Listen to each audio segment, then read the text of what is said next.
Meus queridos irmãos, a paz do Senhor, mais uma vez estamos no nosso EBD em Síntese podcast, a lição de número 10, com data do dia 8 de março de 2026, com o tema O Espírito Santo, o Capacitador. O texto áureo se encontra em Joel capítulo 2, o versículo 28, a parte A, que diz: Há de ser que depois derramarei o meu Espírito sobre toda a carne.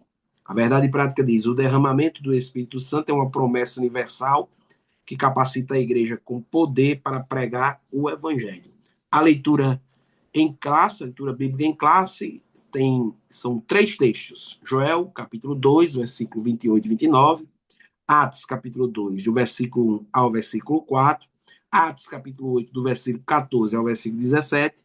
E 1 Coríntios, capítulo 12, versículo 4, 5, 6, 7, é a nossa leitura em classe. Quem está comigo hoje é o professor Marto. Pai do Senhor, professor, tudo bem? Pai do Senhor, Pastor Samuel, a paz do Senhor para todos os nossos assistentes, né, que acessam esse trabalho do podcast ABD em Síntese, que possamos ter uma boa aula no próximo dia, no próximo domingo, que é 8 de março, a lição número 10. Já estamos chegando ao final de mais um trimestre, né? Mais um trimestre, isso mesmo. Esse trimestre riquíssimo, uma das doutrinas da nossa igreja mais lindas e, ao mesmo tempo, para alguns, mais de difícil interpretação. Alguém já me questionou, professor Marco, que o nome Trindade não existe na Bíblia Sagrada. Mas se a gente utilizar essa balança, né, onipotência também não existe. É verdade. Livre-arbítrio também não existe. Muita Mas, coisa não existe. isso. Mas não deixa de ser uma doutrina.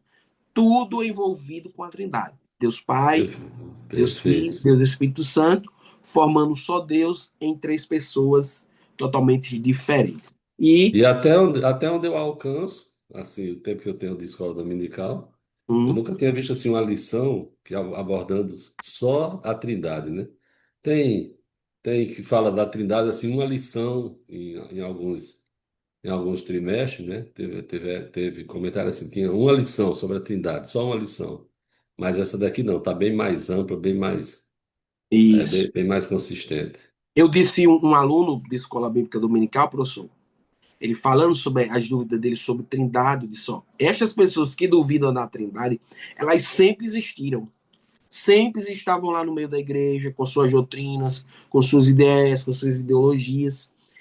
A gente consegue visualizar isso no Concílio de Nicéia, quando Isso. houve a reunião de todos os bispos, né, todas aquelas É, lideranças da igreja, onde foi perfeito. debatido isso fortemente. E além de debatido, foi extinto algumas doutrinas que estavam Crenças, entrando na algumas igreja. crenças, Isso, algumas justamente. crenças. Então, se os irmãos puderem dar uma olhadinha, claro, com a fonte segura, sobre concílio de Nicéia, vai ampliar ainda mais esse conhecimento sobre É a verdade. Trindade. Tá certo, professor? Mas nós Pois vamos para a não. nossa aula falando sobre o Espírito Santo, o capacitador. E o primeiro ponto é a promessa do derramamento do Espírito Santo. Lembrando, meus irmãos, que essa promessa, Jesus, quando foi aceito aos céus, ele disse: Não evangelize agora, não saiam agora. Primeiro, espere a promessa do Espírito Santo. Não é isso, professor? É verdade. E essa lição, a gente está dando uma olhadinha assim, se você olhar com um certo cuidado, você vai ver que ela está bem definida, bem, na minha concepção, bem delimitada, nos próprios textos da leitura bíblica em classe. No texto de Joel, no texto de Atos 2, Atos 8 e Coríntios 13, por exemplo. No texto de Joel tem a promessa, né? Está falando da promessa. Que a lição traz três subtópicos, três tópicos, que é a promessa do derramamento, o cumprimento do poder e a continuidade do derramamento. Então, nesses textos aqui da leitura bíblica em classe, tem no texto de Joel, tem a promessa. No texto de Atos 2 tem o cumprimento dessa promessa. Em Atos 8 tem a extensão dessa promessa. E em Coríntios 12 tem a continuidade da, desse todo esse evento, né? Dessa Excelente. atuação do Espírito Santo como Repi- capacitador. Professor Marcos, Pode cá. repita aí mais detalhadamente essa sequência que eu achei perfeita. Olha, Joel 2 tem a promessa, o texto de Joel 2, o que está aqui na lição. Obviamente, nós, domingo que vem, no domingo na nossa aula, dá para expandir mais um pouco, né? O texto de Joel. Aí em Atos 2, cumprindo-se o dia de Pentecostes, tem o cumprimento dessa promessa de Joel. Né? Pedro, quando se levanta, e diz: Isso que vocês E, estão vindo aqui, ninguém está embriagado, né? Isso aqui é o que disse o profeta Joel. Em Atos 8, tem a extensão dessa promessa e desse cumprimento da promessa. Quando os apóstolos ouviram que Samaria tem recebido a palavra, foram até lá e oraram pelas pessoas, por aqueles convertidos, e eles receberam o Espírito Santo. E em Coríntios 12, né, primeiras cartas aos Coríntios 12, tem essa continuidade, que é justamente a operação, a manifestação dos dons espirituais, né? E lembrando até uma observação. Aqui a gente vê em Coríntios 12 a Trindade, né? Quando o texto diz a diversidade não, mas o Espírito é o mesmo, o Senhor é o mesmo e Deus é o mesmo que opera tudo em todos. Então a gente tem esses três versículos aqui, 4, 5, 6, a atuação do Espírito, de Jesus e de Deus, revelando mais uma vez a Trindade, né? Então a lição está bem definida, bem delimitada, e dá para a gente fazer uma abordagem com mais segurança, né? Com a divisão pedagógica bem feita. Na introdução da lição, o pastor Douglas disse que a promessa do derramamento do Espírito permanece válida para todos os que creem, né? E quando ele vai falar dessa promessa, no tópico 1, ele diz: "É uma promessa de abrangência universal. Universal. Fazendo a distinção em que, no Antigo Testamento, na Antiga Aliança, essa atuação do Espírito Santo era pontual, né? Era pontual. Ela vinha sobre pessoas, sobre profetas, sobre reis, sobre sacerdotes, enfim, sobre juízes, pessoas específicas, né? Pessoas específicas para circunstâncias específicas, para momentos especiais. O Espírito Santo vinha. Já na Nova Aliança, e a promessa é registrada nos evangelhos, ele coloca na lição, nós temos a referência dos evangelhos, quando João Batista diz, né? Está registrado em Mateus, e Marcos, e Lucas e João, diz: Eu vos batizo com água, mas depois de mim vem um que é mais poderoso do que eu não sou digno de desatar as correias das suas sandálias. Esse vos batizará com o Espírito Santo e com fogo. Então, essa promessa, essa expressão que Joel diz sobre toda a carne, né? Vai apontar para essa abrangência universal do Espírito. Agora, lembrando que essa promessa, essa abrangência universal, ela não é assim de modo indiscriminado. Todo mundo, todos os seres viventes vão participar. Não. Ela é especificamente para todos aqueles que invocam o nome do Senhor. Está no texto de Joel, em Joel 2:32. Não está aqui na leitura bíblica em classe, mas quando o professor lê esse texto de Joel 2, vai compreender, vai assimilar isso bem. Quer dizer, a promessa de abrangência universal para todos aqueles que invocam, mas é, é abrangência universal, mas para aqueles que invocam o nome do Senhor, para quem crê, né? Para quem crê. Quem não crê, bom, felizmente, nós temos um movimento cessacionista, né, que não crê na manifestação do Espírito Santo como batismo. Bom, é uma questão de crença. Quem crê, crê. Quem não crê, vai fazer. Eu lembro da história do pastor João Batista, que veio um pessoal de uma igreja tradicional fazer uma entrevista com ele, queria falar, e esperaram lá para falar com ele, e quando o pastor foi descendo assim na hora do almoço, disseram: Pastor, esses irmãos aqui são da tal igreja e estão fazendo um trabalho e querem fazer umas perguntas ao senhor. Aí o pastor disse: Pois não, parou, disse: Pois não, pode dizer, irmão. Ele disse: Não, pastor, nós somos de tal igreja, assim, assim. é, Nós queríamos saber sobre esse negócio do batismo com o Espírito Santo, que fala em língua estranha, não sei o quê. Aí o pastor disse: Vocês creem no batismo com o Espírito Santo? O pastor sabia, pelo nome da igreja, que eram tradicionais. Aí eles disseram, não, nós não cremos não. O pastor João disse, isso é para quem crê. E pronto, desceu a escada, não, não deu polêmica, né? Quer dizer, vocês estão perguntando, eu creio, vocês não creem, então vai ficar aqui, crê e não crê. Então, a promessa vamos dizer assim, é de abrangência universal, mas para todos aqueles que creem. E essa promessa vem com ação sobrenatural, né? Vem com ação sobrenatural. Quando do derramamento do Espírito, Joel diz que os vossos filhos, as vossas filhas profetizarão, os vossos velhos terão sonhos, os vossos jovens terão visões. Então, sonho, visões, revelação, experiência extraordinária que serve de edificação espiritual. Então, quando a promessa foi dada, foi dita que se viria com manifestações, com manifestações do Espírito Santo de Deus. E essa promessa era, Joel dizia que era para os últimos dias. A palavra profética dizia que era, naqueles dias, Joel diz, naqueles dias derramarei o meu espírito, né? Então, essa terminologia se refere à dispensação da chegada do Messias, dos eventos escatológicos. E Pedro identifica esse Pentecostes com o cumprimento, dizendo: nos últimos dias, disse Deus, derramarei do meu espírito. Então, a promessa tá bem bem feita, bem prometida. A promessa está bem prometida, vamos fazer essa redundância. Está bem prometida no livro do profeta Joel, dizendo que é nos últimos dias.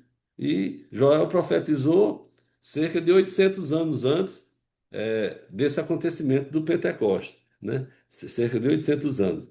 Mas foi a descida do Espírito Santo que inaugurou a igreja. Jesus tinha dito para os discípulos, né?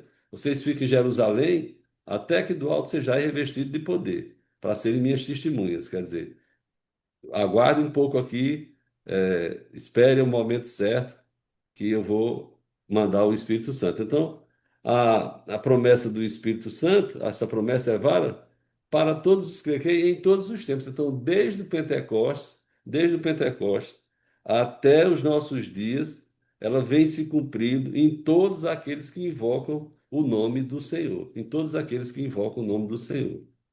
No subtópico 2 ele vai falar do cumprimento dessa promessa, né? Do cumprimento dessa promessa. E tem um comentário no livro de apoio, né?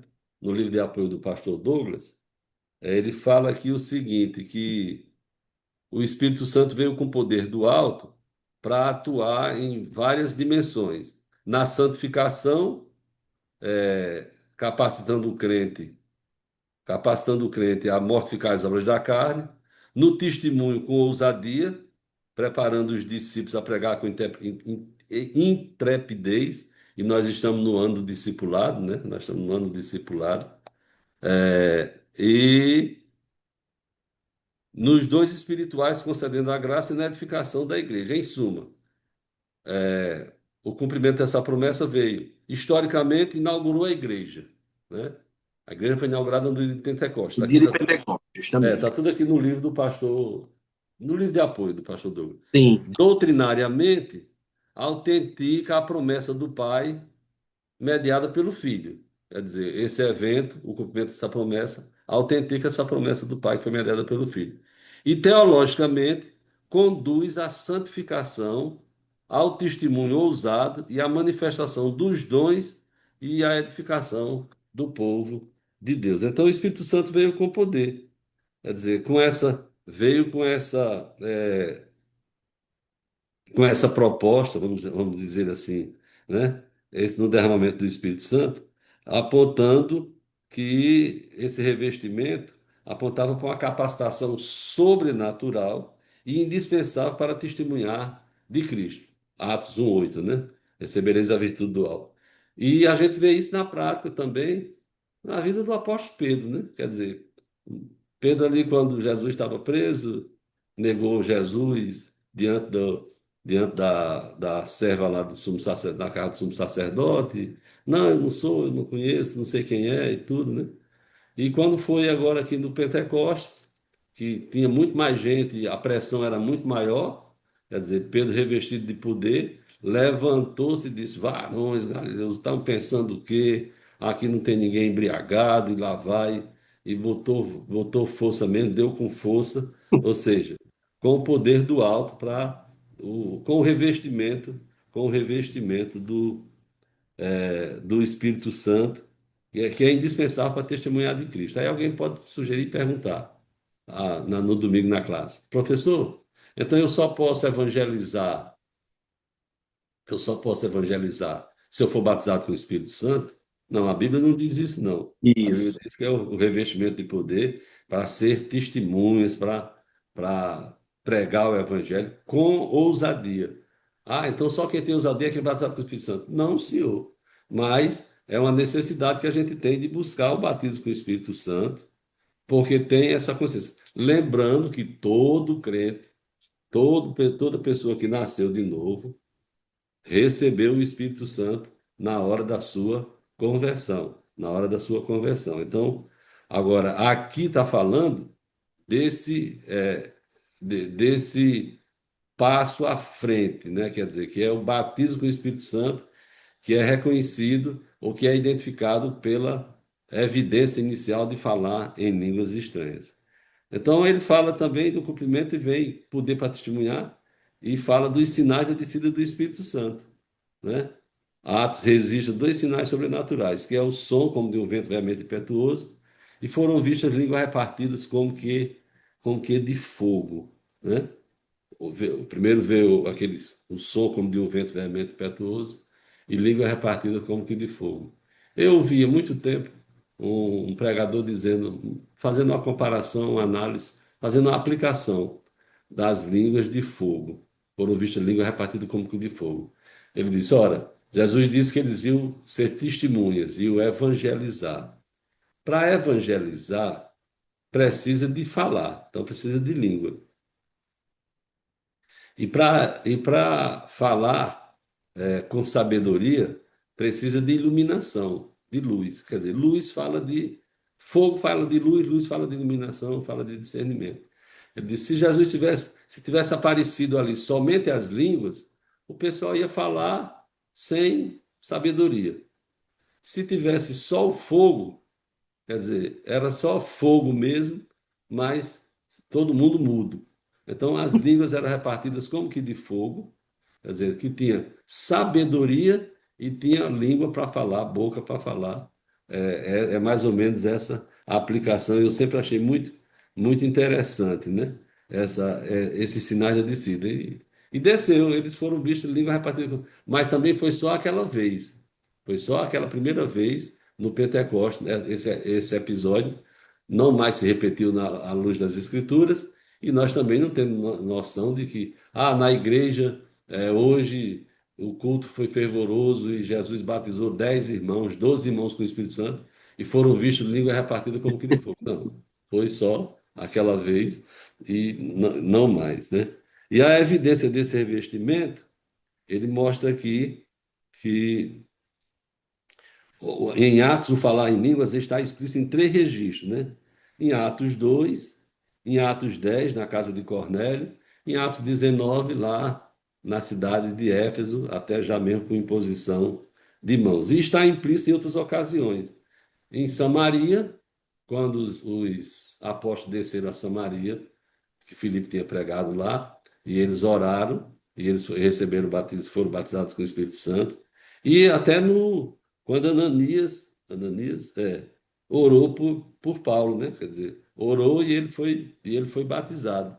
Não tem assim especificamente, não tem especificamente na hora do batismo, Paulo falou em línguas, mas está evidência, está implícito ali, está implícito o que Paulo falou em línguas também.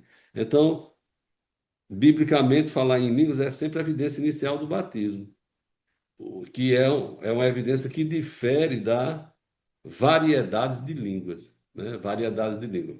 Uma coisa é ao ser batizado, falar em línguas. E a outra coisa é a variedade de línguas, que já é dom do Espírito Santo, que a gente vê aqui no,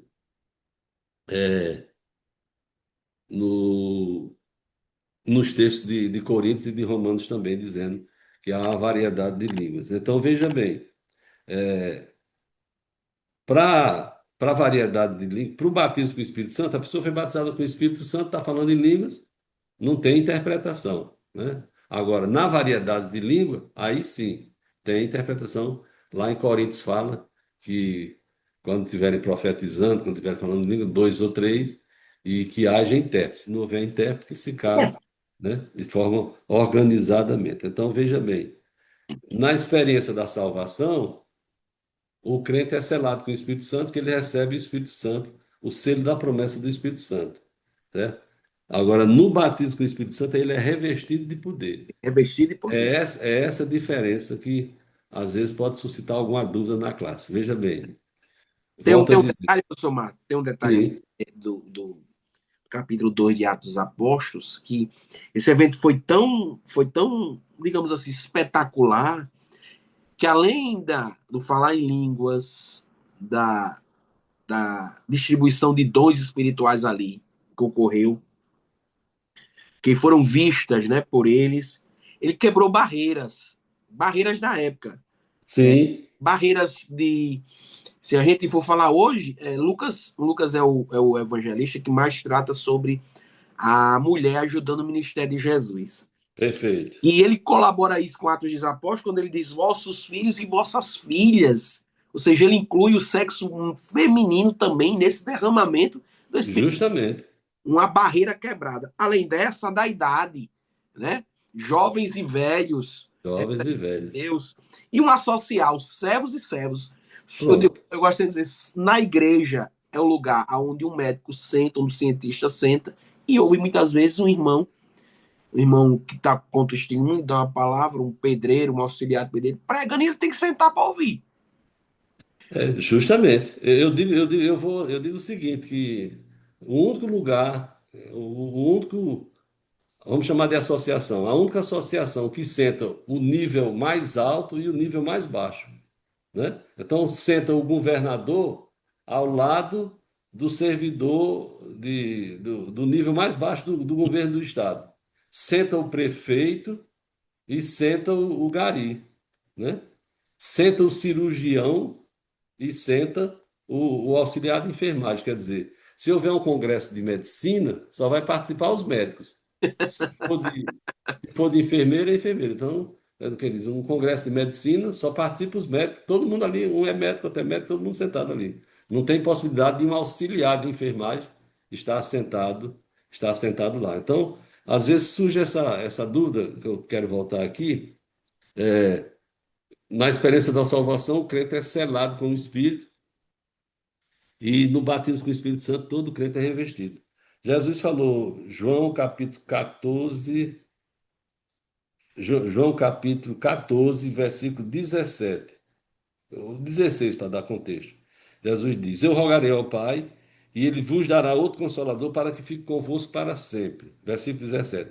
O Espírito da verdade, que o mundo não pode receber, porque não o vê nem o conhece, mas vós o conheceis, porque habita convosco e estará em vós. Ou seja, esse Espírito Santo que habita que passa a morar, que declara a gente justo, que a gente viu na lição anterior, da a questão da santificação posicional, quando nós somos declarados santificados. Quer Sim. dizer, esse Espírito da verdade que o mundo não pode receber.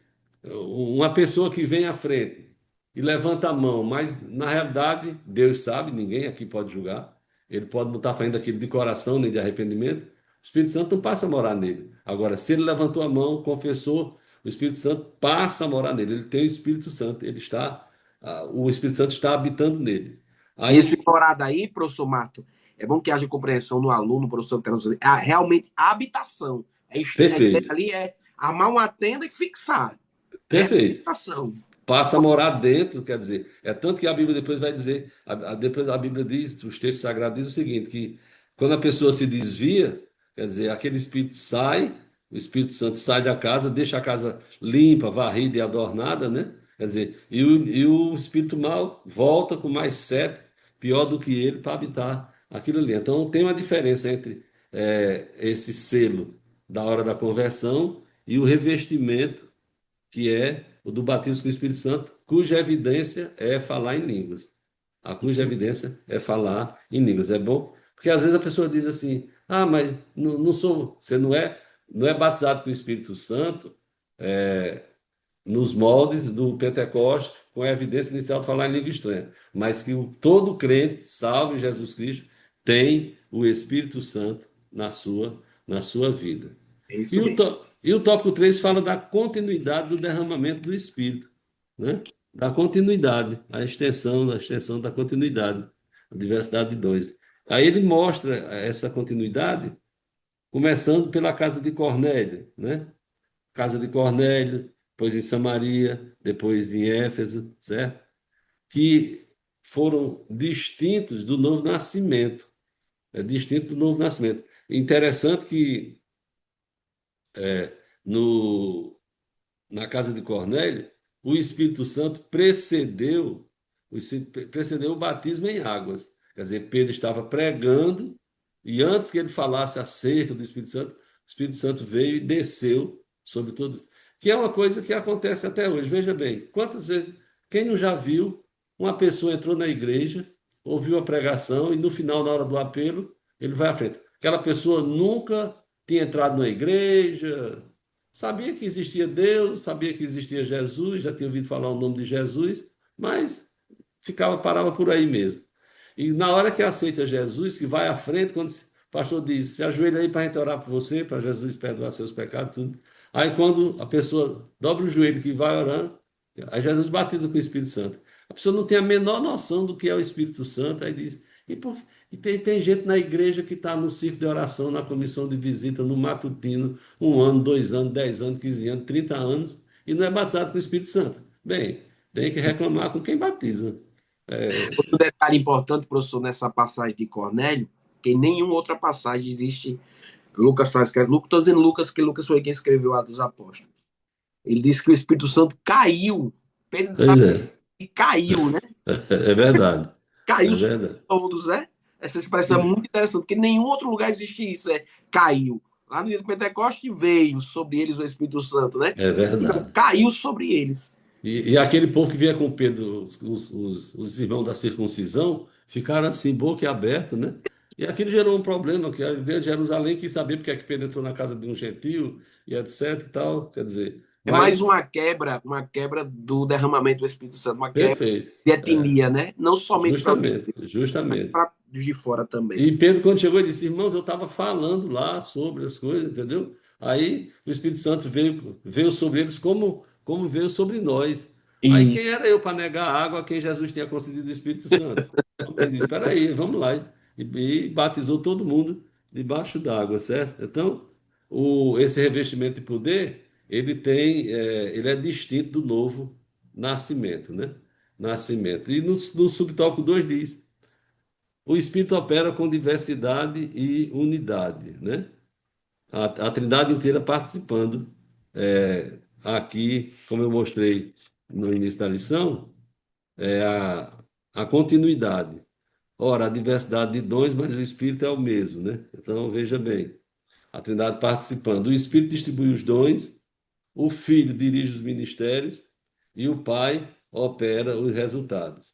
Então, do jeito que falar em línguas é a evidência inicial do batismo, o fruto do Espírito com os dons espirituais é uma evidência contínua, é a evidência contínua da manifestação espiritual, certo? Então, vai resultar numa igreja cheia de poder e unidade ligada a Cristo, ou seja, nós temos a promessa, nós temos o cumprimento e nós temos a continuidade, quer dizer, o Espírito Santo, e o versículo 7 diz: a manifestação do Espírito é dada a cada um para o que for útil. Quer dizer, é para aquilo que a igreja precisa, para aquilo que a igreja está precisando, é que o Espírito se manifesta. E o terceiro subtópico fala da distribuição dos dons com propósito. Fala da distribuição dos dons com propósito. Ele diz: os dons não são para ostentação pessoal, mas para o serviço do reino. O Espírito distribui com propósito, ou seja, para o que for útil, e responde soberanamente a cada um como quer. Como quer. Esses dons são graças concedidas e controladas pelo Espírito. E a finalidade dos dons é proteger de dois perigos, da soberba e da negligência. Da Ah, como eu soberba. queria que alguns profetas da igreja pós-moderna ouvissem isso, né, professor? Porque se gloriam pelos dons, acham que são usados em toda hora. Eu fico incrível como alguns dos irmãos, isso aqui é uma adição na escola bíblica, mesmo, os irmãos colocaram na turma que vocês são professores. Incrível como tem crentes que são engabelados, né, enrolados sobre esses que se dizem os profetas da igreja pós-moderna. É, Ele se sente assim, o próprio Deus. Não, eu vou ser usado por Deus hoje. E aqui o texto é claro, não é para nossa soberba, não é para nossa glória. Porque às vezes eu tenho a impressão que ele chega no espelho, professor, e diz assim: louvado seja eu, glorificado seja meu nome, é, de tantas é, coisas que a gente vê. É que é para o crescimento da igreja, para a edificação da igreja, para o crescimento do corpo, para a glorificação de Cristo. Deus distribui dons segundo aquele que ele quer distribuir. Né? Uns para consolar, outros para orientar, ou de profetizar, e várias coisas a gente pode citar aqui, mas não de forma alguma para vanglória, para o próprio deleite. e, e também tem uma coisa. Tem pessoas, professor, só para interromper aqui, já interrompendo, tem pessoas que se sentem esse dom, se sentem o super crente, o super espiritual. Não, se você não é batizado, se você não fala mais língua do que eu, você está no nível inferior. Todas essas é, aberrações que nós estamos vendo. Pode continuar, professor. Antigamente se chamava de fã-clube, né? Hoje em Isso. dia, não sei mais assim nas redes sociais, já deve ser a comunidade de seguidores e tudo. E também eu vejo que tem muitos, pastor Samuel, com relação vamos dizer assim, a infantilidade dos próprios crentes, que admite isso. Eu lembro quando eu cheguei no Rio, tinha pouco tempo de crente, eu tinha pouco tempo de crente. E estava passando, estava na dificuldade para encontrar casa para alugar. Ah, era uma luta, e aqui e ali não dava certo tudo. E um dia uma irmã disse assim: olhe, vamos lá na casa do irmão. Aí disse o nome do profeta. Era um irmão que Deus usava ele na igreja. Eu cheguei, eu vi muitas vezes, aliás, o tempo todo que eu me congreguei ali, eu vi Deus usar aquele irmão. Aí ele disse: não, vamos na casa do irmão que ele, assim, para ver se ele diz alguma coisa. Aí eu parei, eu chamei a irmã e disse: irmã, é o seguinte. Eu estou precisando, estou numa luta, estou numa prova para ver se arranjo uma casa para alugar, entendeu? Agora, eu vou à igreja, entendeu? Eu participo dos cultos. Sempre que eu estava na época cursando, né? Eu digo, mas eu tenho frequência, sou assíduo nos cultos, entendeu? Aí Deus não fala comigo lá na igreja. O irmão que a senhora está dizendo aí frequenta a mesma igreja que eu, mesma congregação. Deus não pode usar ele lá. Eu tenho que ir na casa dele. Olha, a senhora me desculpe. Essa você não crê, não sei o quê, fiquem na prova. Findou que ela me alugou a casa, uma das casas dela, foi ela que me alugou. Entendeu? Então tem Então, muito isso. então é O irmão não era exemplo. soberbo, o irmão não era soberbo, não. O irmão ficava lá na dele, era um diácono da igreja, ficava lá quietinho, mas Deus o usava. Eu vi Deus usando ele muitas e muitas vezes. E tem uma coisa: era assim, era prego batido e ponta virada. Não tem esse Assim, negócio, não. eu tive uma experiência com o pastor Paulo Ney, que já dorme no Senhor. Assim, Deus utilizava ele, assim, como se eu mesmo de prego batido ponta virada. Lá ele, quando ele foi pastor de Sete Rosado, uma luta que eu tava passando, recém-chegado em Natal, trabalhando, se organizando para ir embora para o interior para trabalhar num banco, né? E a angústia maior do mundo, como se ele saiu de lá, do culto, foi lá no penúltimo banco quando eu estava, que eu era jovem ainda, recém-chegado de São Rosário, falou, com 5 dias, professor, aconteceu. E são Pergunta pessoas aí. que a gente vê que tem a intimidade com Deus, mas esse dom aí não chegou para o coração dele, e ele tentou É. super crente, né? E depois, se você fosse perguntar a ele, pastor, o senhor naquele dia foi usado para mim? Ele disse, foi? Como quem diz, eu nem sei o que foi. Então, quer dizer, o Espírito Santo distribui os dons com propósito. Tanto evita a soberba de alguns, né? Para não ficar achando, eu sou glória a mim, glória a mim, glória a mim. E a negligência, tem gente que enterra o dom, entendeu? Tem gente que enterra o dom. Na igreja que eu congregava no Rio, eu conheci a mãe e a filha. A mãe Deus usava, entendeu? Poderosamente. E Deus tentava usar a filha. Só que a filha não tinha coragem de falar. Recebia a mensagem, não tinha coragem de falar. Coitada, vivia doente. Você olhando as duas, a mãe e a filha, você achava que era invertido, achava que a filha era mãe e a mãe era filha. Pastor Paulo Ney conheceu ambas, né? Ele congregou lá na ilha, conheceu ambas. Então, você também não pode receber o dom e enterrar, né? Porque todos nós temos algum dom, não necessariamente esse dom aqui de variedade, de profecia, mas enterrar o dom que você recebe. Se Deus concedeu algum dom para você e concedeu, todos nós temos alguma coisa para fazer, não podemos ser negligentes e enterrar esse dom, né? Enterrar esse dom. Então, o Espírito Santo está capacitando aí. Teve a promessa, teve o cumprimento, teve a extensão e nós estamos vivendo a continuidade, né? Quer dizer, nós recebemos a promessa, recebemos o cumprimento da promessa e agora devemos dar continuidade Essa a. expressão continuidade, inclusive, é uma expressão teológica, não é isso, professor? Perfeito, É uma expressão teológica. Nós acreditamos que existe a continuação até hoje, baseada perfeito. principalmente no texto de Atos, capítulo número 2, que esta promessa não é só para aqueles que estavam lá, mas para todos quanto nosso Deus, Senhor, chamar. Então, É se eu verdade. fui chamado, então a promessa também é para Está mim, dentro da promessa. está dentro da promessa. O cham- Existe aqueles que defendem. Os que atenderam o chamado, todos aqueles que atenderam o chamado, a convocação, estão dentro da promessa, são merecedores, merecedores não, digo, são alvos do cumprimento dessa promessa de trabalhar para o Senhor. É, é, E o Espírito Santo é que capacita, né? digo isso, professor Mato, porque existe aqueles que não defendem, né, a continuidade dos dons, aquilo que Sim, ficou apenas naquele momento lá, que não é continuidade, que é uma ilusão, que é às vezes uma perda de senso, aquela coisa toda que a gente já conhece, mas amparado biblicamente em Atos dos Apóstolos, e Paulo que continua a dizer, não proibais, né? Lá no capítulo 12, um versículo, não falar a memória, ele diz, não proibais de falar em língua. perfeito. Né? E como disse o pastor João Batista, é para quem crê, né? Muito Tem que crer. Não, não é assim, qualquer um que. Não, eu não creio, não, mas é para quem crê. Se não Essas crer, são as 10 lições, a lição de número 8, a lição do número 9, a lição do número 10 é falando sobre o Espírito Santo. É bom que perfeito, o professor, o aluno compreenda que essa é uma doutrina muito importante, porque tem gente defendendo que o Espírito Santo é uma força, tem gente defendendo que o Espírito Santo é um vento, tem gente defendendo que o Espírito Santo é uma ação, né? E a gente vê nessas passagens, nessas lições três, nessas três, perfeito. Essas três lições abordando só o Espírito que, Santo, que ele capacita, ele instrui, ele fala, e como lá no capítulo 5 de Atos dos Apóstolos, é o próprio Deus. é verdade. Então, muito Vocês- esclarecedora estas lições falando sobre a Trindade. Professor, Perfeito. aí a conclusão e a gente já encerra. É, a conclusão diz que é ele que capacita aos que creem. Atua em cada geração com poder e dons espirituais, e desde o Pentecostes sua presença é real e contínua, quer dizer, e está aqui nos ajudando, habitando conosco aqui, entendeu? Morando conosco, fazendo residência e atuando para. Já nos regenerou e agora nos capacita para fazermos a sua obra. Maravilha.